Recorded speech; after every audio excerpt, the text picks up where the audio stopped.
Hello everyone and welcome to the channel. Today we're going to be talking about the Scholar Path. As you can see here, there are two things I wanted to show you.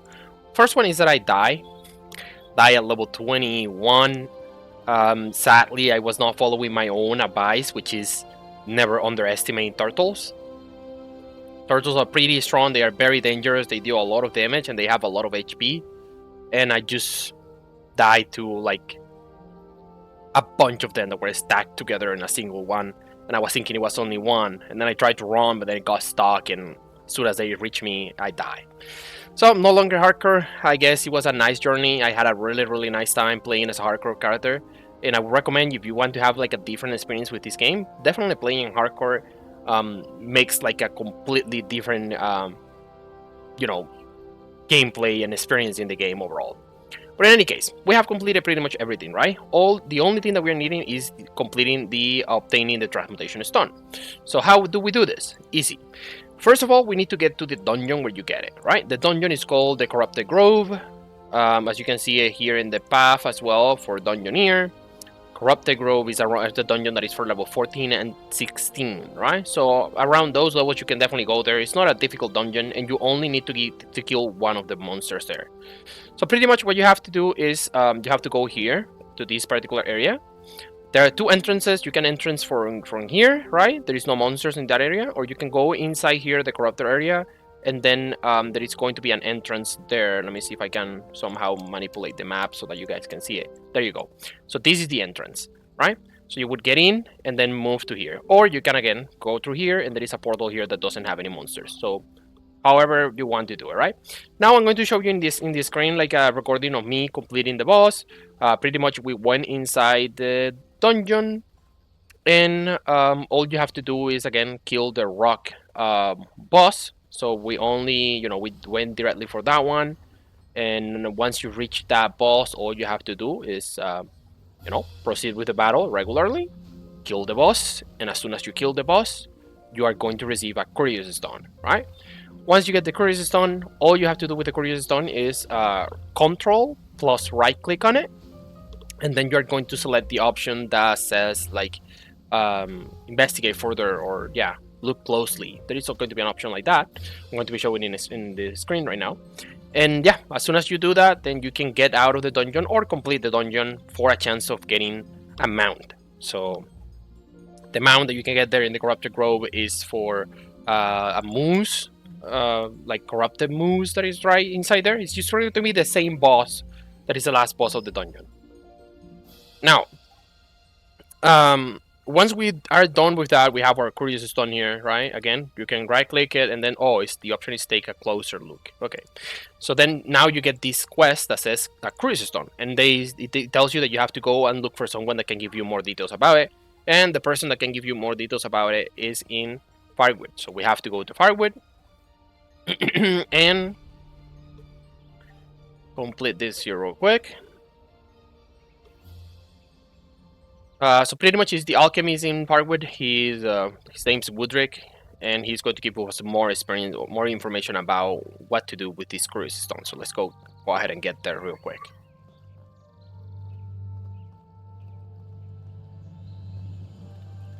Okay, so right here, have some time without coming here to Firewood. Okay, so here it gives you an option that says curious stone, and all you have to do is just complete this. Right click on everything. And eventually he just tells you that you have to go to the well, right? Just go to the well. We already know what we have to do. All we have to do is just go and find the fisherman. I forgot the name for the fisherman. Steve? It's not a Steve. What's the name? Right. Oh, we will see it in a moment. I always like to go to this one that is right here. This is the location for the shack. This one. Patrick Stevenson. Okay. So Patrick Stevenson, destinations, and then Eye of Ethyrial, which is where the well is located, right? So we go here to Eye of Ethyrial, and all we have to do is just go to the well. We need to get close here to the well. Big laggy, so it's not loading. And it should be here, so you right click this, and then you need to click here where it says hold the stone over to the well. Right, boom. And there you go. So it is telling you here that you notice and blah blah blah. Feels powerful. It doesn't seem to like there. Blah blah blah. So in any case, this just tells you that you need to kill elementals, and you need to kill medium elementals. Right? Medium elementals. It's not that they are called specifically like that, right? They are just called like fire elemental or lightning elemental or earth elemental, air elemental, all of that, right? So all we have to do is just go back now. I'm going to use my stone to go back to Firewood, and we need to go to Edrivine, and we're going to be starting with from Edrivine, killing all of the different um, elementals we need to kill right there. So let's go ahead and wait until this loads again, and here we go, back to Edrivine. So the first ones we're going to be killing is the lightning elementals. I'm going to be going in an order so that you guys can follow me in the same way. You can pretty much follow an order and just kill them while you're following a specific path. So that's why I like to start here with the lightning elementals, because are the ones that are the closest to the portal right here. They are very close here to where Ban is located. So I'm getting there. You need to kill 6 of each elemental, so it's going to be pretty fast. It's not like any complicated. You can definitely do these at level 18, level 16 without any problems, right? Normally that should be what you can do. So let's go ahead and kill these elementals here real quick. So this is lightning elementals again, just showing you guys. I'm sorry if you were hearing something there. It's just my daughter, the youngest one, which is she wants to watch some TV. I guess I would have to delay that a little bit so that I can complete with this video real quick, and then I will turn on the TV for her. So here it is, lightning elementals. They are level 18, as I was saying before. So you just come here, kill the elementals, and you should be good to go.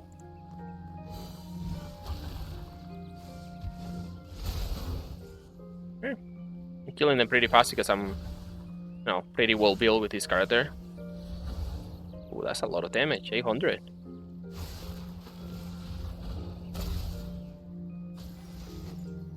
Okay, so we have killed 4 so far, and there are 3 here, so good to be good here.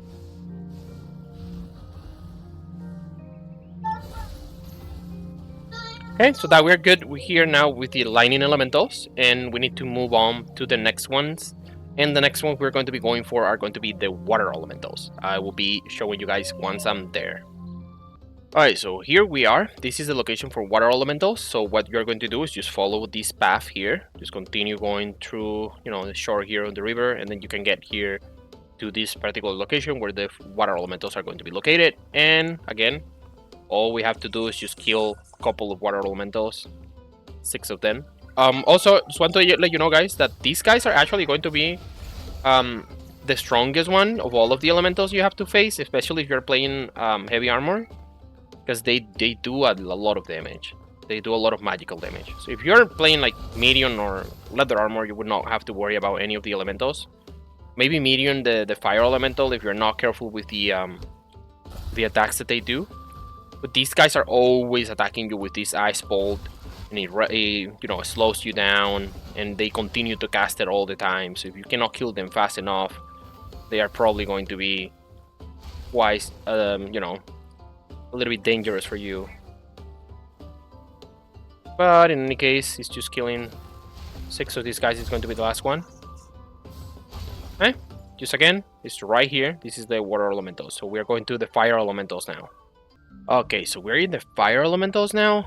Getting here may be a little bit tricky, so you don't get confused. Once you're here with the water elementals, just stick to the border here of the mountain, right? You will probably have to cross the river in the very area where the river starts, right? And then you're going to have to continue going along the edge of the mountain so that you can get to this area. And here are the fire elementals. All right, so let's go ahead and kill 6 of these guys real quick. I remember when I did these guys, they also were pretty dangerous for heavy armor. I was killing them when I was at the level for like Monster Hunter quests, and yeah, it was pretty dangerous, to be honest. So let's go ahead and kill these guys here real quick.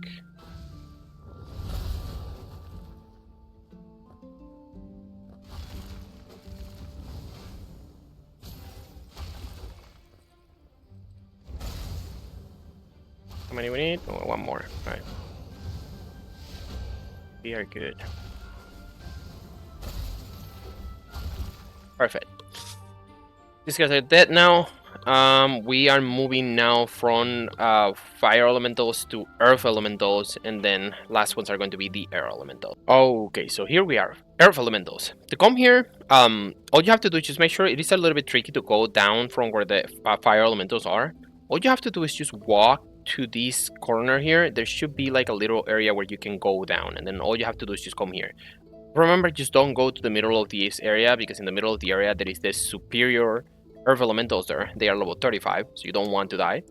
So just come and stay, you know, in the area around this little rock formation here. Just kill the earth elementals that you are going to need. It's going to be some regular, lesser earth elementals as well. Let's go ahead and kill this fast.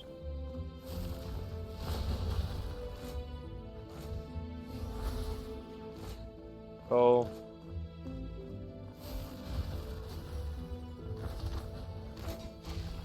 Again, if you're playing medium armor or like light armor, you probably would not have to worry about any of these elementals and the skills that they do. But these ones are actually doing a lot of damage. So I guess if you're playing heavy armor, be careful, right? This class is fine because I'm playing Warden. Warden is a class that has a lot of healing, so I don't really have to worry about losing my HP. But if you're playing a class that doesn't have any sustain, probably would want to be careful. Okay, so we're done now. All we need is the air elemental, so we're going to be doing that now. Okay, so here we are, last elementals. Here is the map. So this is the earth elementals. All you have to go is come here. This is kill the wall, and here are the light air elementals. These air elementals are actually a demonstration of how good the developers of these games are. Because me and like many others also have complained a lot about the location for these guys, because before this was not even here. This never existed before. It was an empty space, so they added this new area and put the air elementals here. And before, you had to actually go to like around this area in Silver Lake and kill some elementals. It was pretty far away, or you had to go like here, Arlholm, and go like down here and kill the elementals here. In any case, it would take you like probably like an hour walking if you're new to the game, right? And you don't even have a mount. So it is really good that they definitely listened to the feedback and decided to add in there. So now we're going to kill the last ones that we need. I think these are the easiest elementals, to be honest, of all of them. They don't really do a lot of things.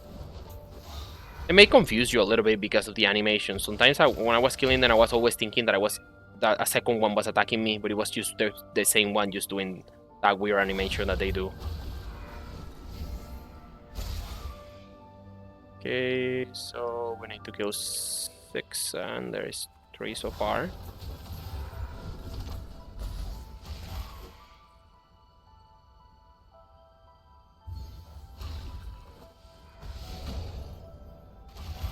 And there you go.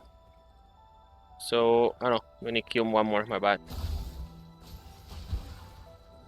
And now, yeah, there you go. So, now we need to return to the wall. So that's what we're going to be doing now. And I will be showing you guys what is going to happen when we get there. So here we go. We are back here in the Eye of Ethyrial, which is where the well is located, and we have to right click it again, and then we need to energize the stone, right? So we select this, and boom, there it is. We got the Transmutation stone, and you guys may be asking like, wait, what's the Transmutation stone for? Okay, so you open your inventory, go to quest, and the Transmutation stone is going to be right here. You can right click it, and you can click here on the blueprints, and this is what the Transmutation stone can do. It can transmute lesser stones into medium stones, and medium stones into greater stones, and greater stones into excellent stones. And it also does something else that I'm not really completely sure about what it is, but it has to do with getting tools that never break, right? That's a very like Omega super late game content like that you would do once you have nothing else to do. But yeah, that's the reason for the Transmutation stone pretty much. It's not like super important, and probably they are going to be adding more uses to the Transmutation of the stone in the future. But for now, that is what it can do. So once we have done this, you can see that my scholar path have not been completed yet. it is not showing like I completed my scholar path. Why? I do have my transmutation stone, so why is it not checking up that I have my transmutation stone? It's very simple. Like the scholar path is something that you get when you are in Irumesa, and when you are here in the Solitary Islands, any progress that you make on that is not going to count. So what you have to do is very simple. Just go back to Edrevine. As soon as you're in Edrevine or any other of the city is in Irumesa, it immediately is going to count and you are going to get your reward for the scholar path. You guys are going to see, because that's what I'm going to do right now. I'm going back to the ley line portal and I'm going back to what it is called? Edrevine. I will be going to Edrevine real quick. Very laggy. Firewood is laggy as hell. Okay, and just probably you guys were able to hear that. That little sound is an indication that I completed my path, probably. Immediately as I was teleported here to Edrevine, it immediately detected that I have my thing, and it probably completed the path already for me. It gave me 20 gold and 350 primordial. I already have 200, so now I have 550, right? And I also got 20 gold, which is really, really good because it would allow you to buy your mount also if you don't have all the money. So now we can go to Cobalt Tower and we can get a new class. That's what you can do with Primordium, right? You can get new classes. You can get any single class that you want, but mostly you want to go for classes that would synergize with the class that you're playing. Like for example, if I'm playing a class that is using a two-handed weapon and is using a heavy armor, right? Yes, this is a wisdom class, so all of my accessories are wisdom, right? So I would need to change all of these for strength if I wanted to go for something with strength, and I would need to change the enhancements as well for something that is regarding to strength instead of wisdom. But still, it is always better to go with a class that would synergize with the same type of armor and weapon that you use, because if not, you would have to go from scratch and level up the new class, which is super complicated. I mean, not only level up the new class, but level up the new what it is called, armor that you're going to need and the new weapon that you're going to need. Like for example, if I wanted to change from Warden to Druid, you would say, oh yeah, probably going to Druid is fine because Druid is also a spiritualism, so I would have all my skills already there. But the problem with doing that is that then I would need medium armor and I would need a staff. So that would be, I would need to level up medium armor and I would need to level up magic so that I can use a staff. It would take me forever to do that. So I would not recommend you to go to a different class that uses different type of armor and different types of weapon until you are like already in end game and you can do that without any drawbacks in your account. But you can do whatever you want anyways. It's just my recommendation, and I think that it's definitely going to help you so that your account can stay healthy. What I'm going to do now is for a demonstration right now. I'm going to buy the Paladin class. And this is what you do when you have a new class in the game. You simply equip the new class. Double click it.